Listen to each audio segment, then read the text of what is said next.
വേറെ ഒന്നും ചോദിക്കുന്നില്ല. ഇന്നത്തെ ഔട്ട്ഫിറ്റിന്റെ ഗോത്ത് എന്ന് പറയാമോ? നമ്മളിപ്പോ നമ്മുടെ ഒരു കട്ടിൽ ഒരു മുറിയുടെ നായകന്റെ മുമ്പിലാണ് നിൽക്കുന്നത്.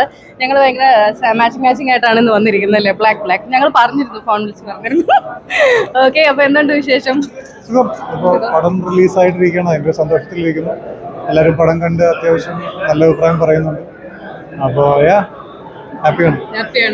ഇങ്ങനെ ഒരു ക്യാരക്ടർ ചെയ്തപ്പോൾ ഒരുപാട് എന്താ പറയാ അടിയും കുത്തും ഒക്കെ ഉണ്ടായിരുന്നല്ലോ. അപ്പൊ അതൊക്കെ ചെയ്തപ്പോ എങ്ങനെയുണ്ടായിരുന്നു?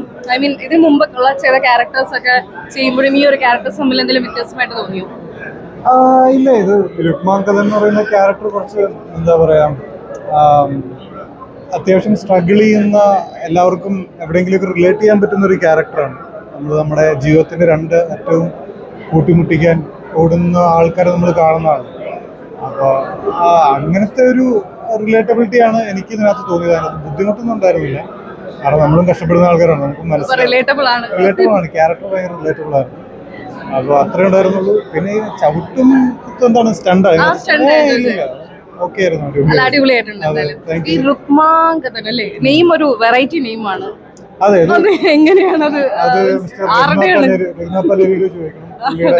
പുള്ളിയുടെ ക്രിയേറ്റിവിറ്റിയാണ് എന്ന് പറഞ്ഞാൽ. ഐ തിങ്ക് ഇറ്റ്സ് ജമ്മോ അങ്ങനെ എന്തോ, വജ്രം അങ്ങനെ ഉദ്ദേശിച്ചിട്ടതാണല്ലേ? ആയിരിക്കാം. പിന്നെ പൂർണിമ ചേച്ചിയുടെ കൂടെ വർക്ക് ചെയ്തിട്ട് കോമ്പിനേഷൻ സീൻസ് ഉണ്ടായിരുന്നില്ല. അപ്പൊ നല്ല എക്സ്പീരിയൻസ് ആയിരുന്നു. കണ്ടിരുന്നോ? എന്റെ ഷൂട്ട് ലൊക്കേഷൻസിലൊക്കെ കണ്ടിരുന്നു.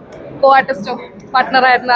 അതെ, പുള്ളിക്കാരി ഈ പറഞ്ഞ പോലെ ഓൾറെഡി പ്രൂവ് ചെയ്തിട്ടുള്ള ആർട്ടിസ്റ്റ് ആണല്ലോ. അപ്പോൾ നമുക്ക് നമ്മുടെ കൂടെ അഭിനയിക്കുന്ന ആള് എത്രത്തോളം നന്നായിട്ട് ഓടുന്നു അത്രത്തോളം നമുക്കും അത് പെർഫോം ചെയ്യാൻ പറ്റും. വേറെ ഒന്നും ചോദിക്കുന്നില്ല. ഇന്നത്തെ ഔട്ട്ഫിറ്റിന്റെ ഗോത്ത് എന്ന് പറയാമോ? 1000 രൂപ, 3000 രൂപ, 2000 രൂപ. വാച്ച് എനിക്കറിയില്ല.